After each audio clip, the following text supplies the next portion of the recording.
Hello everyone and welcome to part 2 of my Bucks MyGM on the Xbox One here on Clyde 92 TV. And kicking off this episode, I'm showing you guys the standings in the Eastern Conference. You can see that we are currently the 9th best team in the East. And I'm also looking at the other rankings in the Western Conference. So the Trailblazers are somehow the #1 team in the West. That's a little bit of a shocker. And you can see the worst team in the West was the Utah Jazz. And I feel like it's finally time for this team to tank. I do not think we're really going to get anywhere if we stay at like an 8 or 9 spot and stay in the middle of the pack. If we want to be successful in this league, we are either going to need to trade for some really star players and have a real star powerhouse team, or we're going to need to tank and get some very good players through the draft. And I feel like since this is a rebuilding process, I do want to try to tank. So you saw at the very beginning, I traded away OJ Mayo for a draft pick from the Utah Jazz, and that's the only real reason why I made that trade. The players that I got with that trade weren't really that big of a deal. The only real good player I got was Brandon Rush, and then I traded away Alec Burks and the 2015 Spurs first-round draft pick for Shannon Brown, mainly because I feel like without OJ Mayo, we definitely had a big hole in our team for the shooting guard position. So Shannon Brown will be the guy that fulfills that position. So after making that trade, this week, Milwaukee Bucks team will be playing the Detroit Pistons, who are actually having a pretty good season. I think they're around the 6th best team in the Eastern Conference, which is pretty good considering I don't think they even made the playoffs this past year. And I'm pretty excited for this game. I just want to see how our team is going to be able to play without our best player here anymore.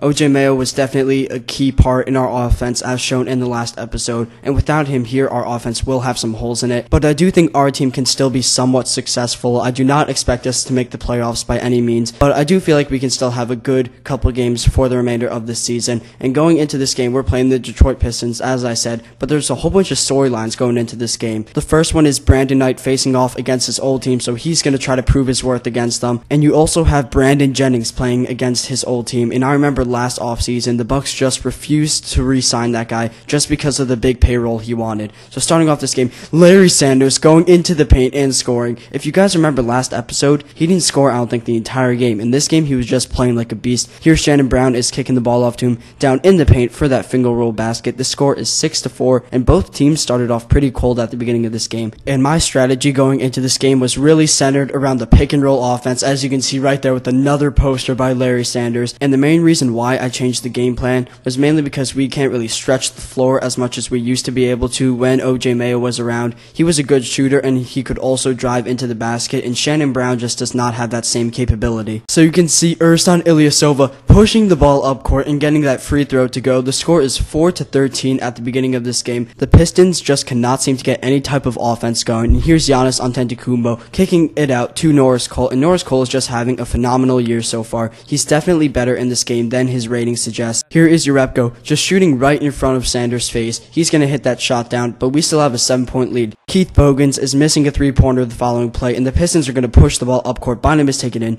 to Chauncey Billups, and out to, I do not know who that player is. I've never heard of him before, but he gets a dunk right there. The score is 10-15. Norris Cole has the ball. He's going to pass it off to JaVale McGee. He's going to post up right in front of Charlie Villanueva and get that contested shot to go. So that will end the first quarter of this game. The score is 13-19, and they're going to be passing it out to Josh Smith, who gets that 3-pointer to go, but he is hurt on the play. He's going to be taken out of this game, as you can see, helped out by his teammates, and this is just terrible for the Detroit Pistons overall. He is their main player on their team, and you can see he's out for 6 to 8 weeks with the high ankle sprain, so that could potentially ruin the Detroit Pistons' entire season not having their best player there. Here's Shannon Brown, the following play, going in and getting a dunk. Shannon Brown, welcome to the Milwaukee Bucks. Here we are, the following play. Brandon Knight is getting a pick from Shannon Brown. He's going to drive in and get a layup over Kentavious Caldwell-Pope. A very athletic play by Brandon Knight. Here we are, Brandon Jennings on the following play, doing an alley-oop pass to Andre Drummond. Andre Drummond is probably one of my favorite players in the Eastern Conference. He's really athletic, and I do think he's going to be one of the better big men in years to come. Here is Boris Diaw on the next play. The score is now 19-25. The Pistons now have the ball. Knight is playing very good defense, and they're going to give it to Andre Drummond. Boris Diaw bites right on the pump fake, and Drummond goes inside and gets a dunk at the hoop. Here we are on a fast break with the new player, Brandon Rush. He's going to go in the post,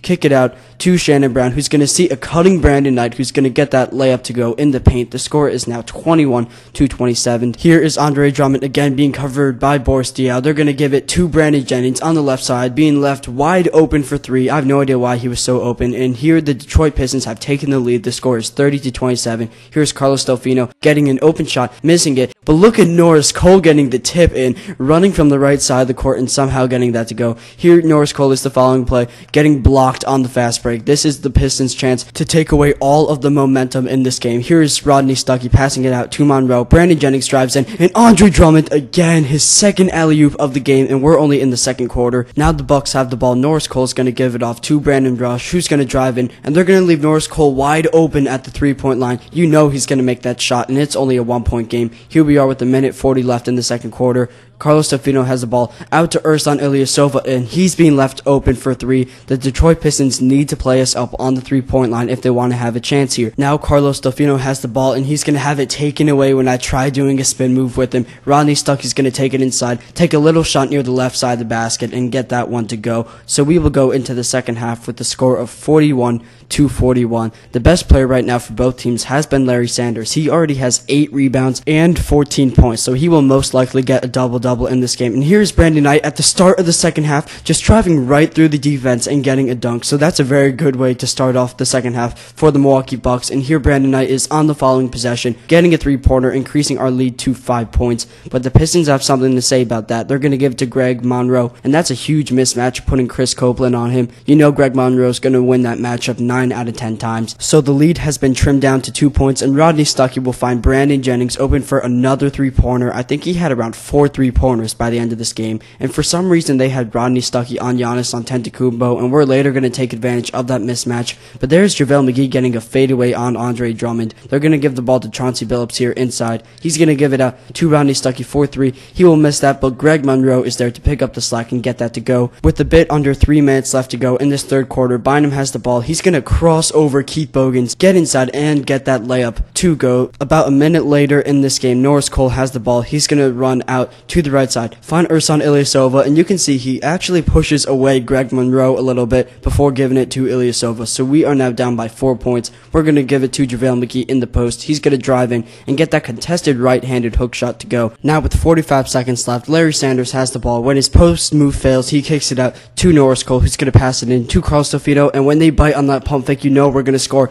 out to Norris Cole for 3, and the Pistons lead is down to just 1 point. After a missed layup by Chauncey Billups, the Bucks are going to take it on the fast break. Brandon Knight has the ball. He's going to kick it out to Norris Cole, being left wide open on the fast break, and he's going to get that dunk to go. We are now starting the fourth quarter down by 1 point. Rodney Stuckey has the ball. He will find Andre Drummond inside, who gets an and one on Ersan Ilyasova, and Ilyasova was in some pretty bad foul trouble for this entire game. Andre Drummond will not complete the three-point play, and we're going to go on the fast break to Shannon Brown, who's going to drive in, get the contested layup to go, and we are only down by 1 point. Now the Pistons have the ball up by 3. They're setting up a play for Chauncey Billups, who's going to get behind the screen, and lackluster defense played right there by Shannon Brown. He doesn't even get close to Chauncey Billups, but for some reason they were putting Chauncey Billups on Giannis Antetokounmpo. Antetokounmpo is far bigger than Chauncey Billups, so we're going to take advantage of that matchup every single time. Now down by 5, Brandon Knight is going to see that Greg Monroe is playing bad defense on Ersan Ilyasova, and he will get that shot to go, narrowing the gap to just 2 points. The Pistons are going to run an isolation, it looks like here. Their point guard is going to get inside, and it's blocked by Ilyasova, but Andre Drummond gets the rebound and dunks it through, so we are now down by 4 points. Brandon Knight's going to drive in, see a wide open Shannon Brown at the three-point line, and Shannon Brown, the only downfall I really found with having him was that he has a really awkward release that I'm still having trouble getting used to. And speaking of Shannon Brown, Brandon Knight is going to get the steal, pass it up to Shannon Brown, who's going to kick it down low to Giannis Antetokounmpo, who's just going to go up against the smaller defender and making that contested layup. So Chauncey Billups is going to pass it to Greg Monroe in the post on Ersan Ilyasova. Ilyasova is not the best defender, and despite playing pretty good defense right there, Greg Monroe is still able to make that shot. So after watching how well the Pistons big men have been playing, I wanted to see how well our big men would fare. So JaVale McGee is going to do a weird spin move in the paint and be fouled by Andre Drummond, and that is his 6th personal foul, so he is fouled out for the remainder of this game, and that is a huge blow for the Detroit Pistons, especially because he was their best player on the court since Josh Smith sprained his ankle in the second quarter of this game. So with just 3 minutes left, Shannon Brown is taking over, faking the defender, making the defender think he's moving to the left and cutting over to the right and getting that layup to go. The following play, the big man, Charlie Villanueva, is hitting threes. So the Pistons have a 3-point lead with 1 minute and 10 seconds left. So we need a score here. Brandon Knight is going to run to the left side, find Giannis Antetokounmpo open for 3, and he knocks it down. Tie game with just 1 minute left. But don't count the Pistons out of it yet. They still have a chance to take the lead. They're going to pass it to Villanueva, and it's stolen by Sanders. Here's our chance to take the lead. Antetokounmpo is going to try pass it to Brandon Knight, and it's stolen. Antetokounmpo fouls him,